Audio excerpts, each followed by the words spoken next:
George Radney, Rochester, New York, Challenger Community News. And congratulations on the endorsement. I'm right here by the airport here in Rochester. I pass your billboard every day from Rachel's. Is that the secret to your success here in Western New York? You know, I think it's got to be the fuel of such great food, not only from Rachel's, from all the places out here in Western New York. That is one of the best benefits of being in Buffalo, is all the great food spots, for sure. That's funny. Did I look good? Yeah, you look great, man. Last year they didn't have your name on it. I knew who you were, but everyday people didn't know. But this year they corrected it and put your name underneath the photo. So yeah, you look real good this year. Oh, well, thank you very much. Yes, it did. And my question for you, how's the knee? Is it back to 80-90% right now? And what type of rehab? What did you have to go through to get yourself back to this point? Yeah, so I feel great.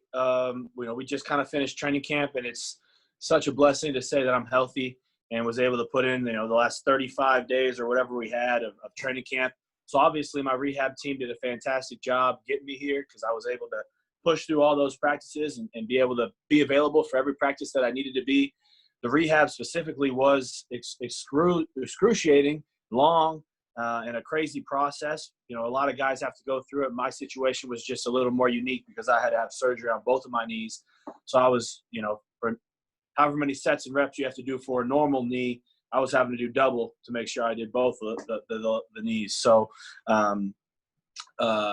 that process was long, and I appreciate it so much, because when you go through like an exodus like that, it's such a crucial point, because you learn so much about yourself. And now when anything that I go through, whether it was training camp, the thick of the thick, or not getting this play, not getting that play, however the production looks, like there's always perspective that I'm still healthy and I can still play. So how bad can it be? I know sometimes, if I had a bad practice, or maybe a coach or a player would be like, hey, how you feeling today? Be like, well, I'm feeling pretty good. I'm not hurt. There's always that perspective. So it was a long rehab, but obviously the team here that the Bills provided, with our trainers and Joe and Mackenzie and Will, the guys in the building, and the other Joes, they all did a great job to get me healthy. Excellent. And what is it about you guys coming out of Stanford? What is it about the university playing there that prepares you guys for the NFL? Because it seems like you guys seem to do quite well. Coach Shaw obviously has experience with the NFL, but they bring in, with we all have to get into Stanford. So you got a lot of guys who are extremely intelligent, and they expose us to NFL style playbooks and NFL style coaching, and give us a little bit more, food on our plate in terms of how you break down film, how you watch offenses, for me specifically, what plays I can anticipate, where I know, some other guys didn't get that much experience to it, because it's harder to take in all that stuff as an 18-year-old kid. But because some of that book work or film study came easier to us, we were able to get exposed to NFL offenses and defenses, younger. So my rookie year, I didn't feel like that was the first time I was hearing some of the language and understanding some of these tendencies. Oftentimes you'll get a rookie that comes in and doesn't know the difference between a pro formation or 2x2, or what those offensive structure terms mean. And I was just fortunate enough that I had a few years of that before I got here. Great. Thank you very much for your time, and good luck this upcoming season. Thank you. Hey, Harrison, Heather Prusak here. Good to see you. When we talked to you when you were returning, you were very candid and open with us about the emotional and mental roller coaster you went through during your rehab. How was the mental side of things, just being back during training camp and getting back out there?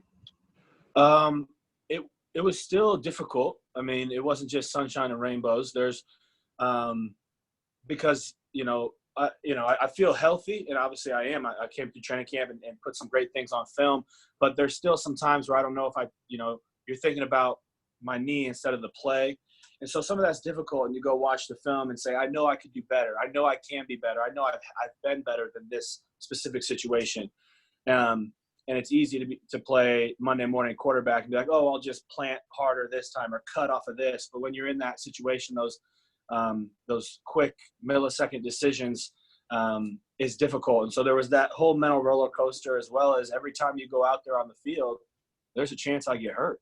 And so having to swallow that pill and, you guys see our injury reports every day. You know, fortunately, nothing catastrophic, which is awesome, and we're so thankful for the Bills who are monitoring our you know, how we do. But you see a hamstring here, or a foot here, or a shoulder, a finger. You know, you see guys go down, and it just reminds you every time somebody gets hit and stays on the ground. You know, I immediately go back to that place when it was me, and my stomach gets in knots. I always go find that player immediately and put my hand over them and say a prayer for them.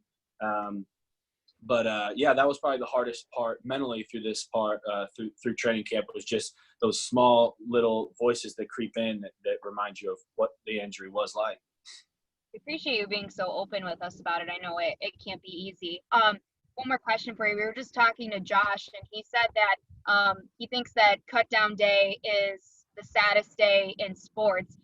Obviously, you don't have a say in this, but looking at the talent specifically on this defensive line and how deep you guys are, I mean, how tough do you think that's going to be on the front office to make some of those decisions? Yeah, you know, it's a job that I would never want. I don't know how they do it. It's so difficult, especially I haven't been anywhere else, but here's a true family. And so guys are you know, we know one another, we love one another in this building. And so to be able to put that relationship you have with the individual aside and just strictly be able to make a decision based on the player they are, that's got to be extremely difficult. And I agree. You know, my rookie year, it was awful. I had no idea what I was getting into when I walked in the building, and like, oh, what are y'all doing? Do I need to go grab what's going on? It's like, oh no, we're all in line because we just got cut. And your friends are in there. You were just eating with that person, and so it's a cutthroat business, and that's the saddest part, without question. I would second that for Josh, whatever he said. You know, for our defensive line specifically, you know, we rotate so much that every guy has put amazing things on tape against amazing players. You know, what the media or whatever would call our 3s and 4s have gone against our 1s and 2s, and vice versa. And everyone has made plays and shown that they can play in this league. And I think the only caveat that is a blessing this year is I think 17 practice squad spots that we have available. So you hope that, you know, do the math, 53 plus 17, we only got to cut X amount of people who actually won't be here. And so as detrimental that is to someone's career and future of getting cut, you would hope that we're able to retain a lot of those guys, and they'll still be a part of this because they poured so much into this training camp and helped build the identity of this team. We want them around. Thanks, Harrison. Okay, Harrison, Mark Gaughan from the Buffalo News. Thanks for doing this. Let's get all these rehab questions out of the way so that in weeks 2, 3, and forever, we can just talk football. So 2 quick questions. One, Starr played 32 snaps a game last year. Can you go 32 snaps against the Jets a week from now? I can go. I can go 250 snaps against the Jets. Whatever Coach McDermott tells me to do, I'm doing it. And I mean, here, let me just say that I don't know for a fact, but if I just had a ballpark, I would say every 2-hour practice we have, or every 2-hour scrimmage, you know, we're getting 35 snaps each practice at a minimum, and that's in the team periods, not including one-on-one pass rush, individual periods. So, you know, I'm definitely the whole defensive line is getting probably closer to 45 snaps, 100% getting off the ball and using your hands a practice. So obviously we'd be capable. More obviously how the flow of the game works and whatever, but whatever fashion they can, I know that my body could definitely handle 35 snaps, no questions. And then very simply, the one knee was the ACL. What did they do to the other knee? So I had to have my patella tendon. It was a contralateral patella tendon graft. So they had to go into my right knee to take out the patella tendon. Okay. Thank you. Hey, Harrison, Sal Capaccio, great to see you, buddy. Yes, sir. So you have a really versatile defensive line. We know that. You know, you guys have guys who can play inside, guys can play outside. You have penetrators, you know, run guys. Just take us into, you know, knowing when to kind of do all those things differently. And I know there's X's and O's that go into it, and you have different formations and fronts. But we asked Leslie about, you know, is there a time where maybe he can try to do too much and you just have to focus in on what you do best, basically, just from your perspective, knowing when to penetrate, when to, you know, be a run guy, you know, so you don't overdo it or do something wrong, basically. Tell us about what goes into all that. Yeah, so like you said, it's a lot of X's and O's. So who are we playing this week? And we didn't game plan once against our offense this training camp. And, you know, you guys were at some of our practices. You've seen how much we run or how much we pass. We don't know how realistic that is to other teams that we might play. But as you start to look at the Jets and Gase's offense, you can see that, you know, they do run the ball. They have inside zone. They have hawk. They have belly kick. They have bounce. And even if we haven't seen that from our offense, you just have to start anticipating what plays you're going to get. You know, if we're up 3 scores, that changes the game as well. If we're down 3 scores, that changes the game. So it's more of you know, a game-by-game decision, if that makes sense. But like you said, you don't want to overcomplicate things. So when it all comes down with no OTAs and no preseason games, fundamentals are what's going to win in the first few weeks of the season. Who's going to have the least amount of penalties? Who's going to tackle well? Who's going to block well? And so for us, regardless of if we're getting off the rock, if we're stunning, if we're playing the pass, we just have to rely on our fundamentals. And ultimately, that's what's going to win us up the, you know, to start the season. Thanks, buddy. Yep. Hey, Harrison, so great to see you, number one, and very happy for you to be where you are on your journey back. Thank you. You should get that Eagles helmet off from behind the wall behind you. Well, it's part of my history, brother. I'll explain it another time. So, Harrison, I know you've got much more to focus on as far as your own side of the ball, your own self. However, just paying attention as you do to a lot of things, Josh Allen's play, as we are, I guess, at this phase where the camp portion of camp is over and you're into regular season mode, and you've been able to kind of see him in the preparation for as much as you could up to this point. What are your observations of the Josh Allen you see now, obviously compared to the one you've been around? Josh has had a phenomenal training camp. I mean, that's the headline. That's the bullet point. He's done a fantastic job. I've seen again, we haven't game planned them. I'm not sitting watching them when I'm watching film, but just to be out at practice, to see how he commands their huddle, to see the plays that he makes, the smart decisions he makes, the way that he can get himself out of trouble with his legs if he needs to. He was a phenomenal football player last year, very underrated player amongst the league, in my opinion, in terms of the media and things like that. He's a better player this year. And so to see the growth in him from year 2 to year 3 just makes me so optimistic about him being my quarterback. And, you know, it's great when you can trust that guy, you know, and we don't have to worry that he's going to make the right decision and trust himself. And at the end of the day, he's a playmaker himself, so he can trust himself, and we've got his back no matter what. And just as a quick follow, as far as the excitement for this team, the reasons are many, but a big part of it is the expectation that the offense will be better. As a member of that defense, which has to hold up its part, are you excited about the prospect that this offense will take collectively, or led by Josh, a bigger step? Yeah, I mean, that's the optimistic viewpoint we've got to have is they're going to be scoring a lot of points and scoring them fast and wearing out the defenses that they'll face. And all that means for us is if they're scoring a bunch of points, we got to go rush the passer. And I want to get some sacks this year. I know the rest of the guys want to get some sacks. And so I think that's the perfect culmination of how we can be a successful team and really make a stretch here is, you know, offense go out, strike first, strike early, get a good lead on us, and then let the dogs that we have on our defense. I mean, you're familiar with all the names that get after the quarterback here, and let us go eat. Thank you so much. No problem. Horrible Harry, Mookie Hawkins, Waffle Sports 1080. How you doing? I'm doing well, thank you. Good. Now, you were stolen in the 3rd round in the 2008 draft by Brandon Beane to be the heir apparent to Kyle Williams. Now, how confident are you going into this season?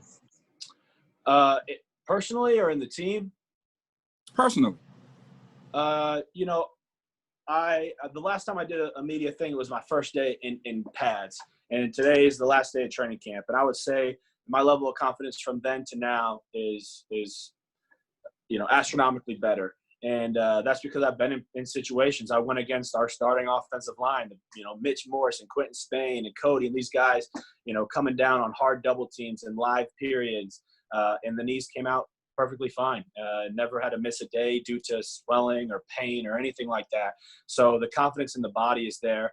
I'll still need to break off some rust. I've only played 1 month pretty much of football, and I was off for a whole year. So there's still going to be a learning curve, and I anticipate that from game 1 to game 16, 17, 18, 19, I'm going to be a better player as the season goes on. But definitely my confidence is up. Now, we all know the game is won up front, and you was just talking about those dogs just a minute ago. So this is your 3rd year. How will this defensive line set the tone this year? I'm a firm believer that we're the tip of the spear. And, you got to – the biggest ways to win this league are protect and affect the quarterback. And so on our job, we got to affect the quarterback in any way we can, whether it's his eyes, his hands, or his feet. And so you look at our team, and we'll find out what the final roster looks like. But that Brandon and Sean are going to put the best players they can. And so we're going to have a room of 8 to 10 to however many guys we have who all have that mindset. And the defensive line coach, Washington, has G2X. It means get to the spot. Doesn't matter who's in front of us, who's back there. Our mission is simple: get to the spot, get to the X. And that's the mindset that we're all getting engraved with, and we can't wait to look at a color other than the Buffalo Bills out on a playing field. So we're getting anxious. Absolutely, man. Hey, I hope you give them 99 problems out there. Getting to the quarterback shouldn't be one of them, all right? Yeah, I hear you. I like it. Thank you very much, sir. What's up, Harrison? Matt Fairburn. Good to see you. You mentioned a little bit there, but what's it been like working with Coach Washington as you kind of get a little bit of a different philosophy, from him? Yeah, he's been very, very a very great coach in our short time together. Unfortunately, it has been a short time, but been learning a lot. He's super encouraging. Loves that positive reinforcement coaching style, which I think is a very successful one in the building that we have here, but also just in the NFL altogether. And I love how he coaches everyone at the same standard. He doesn't see a starter and a bubble roster player. He wants everyone has the same opportunity, and it's his job to push them to as far as he can, given their opportunity. And he said that before in our meeting. So I respect him for that. I've heard of other places or other stories where the coach might just focus on the 4 starters and we're going to get these guys as good as possible. If you were to watch a meeting in our room, you wouldn't be able to tell who's a starter and who's not based on the way how he leads his meetings. But love his encouragement, love his system, how he sees the games, and he has experience as defensive coordinator. So we got defensive tackles understanding what coverage is behind us, and if we're in a 2-high safety, a 7-man box, if we're in a man coverage, to understand the whole bigger picture. How much better can I be as a player if I not only know what the D-line's doing, but I know how fast the linebackers are coming down, or who's a defender, if he's going to make the quarterback hold the ball longer or not. And so teaching that, that's a big step up in terms of our overall defense.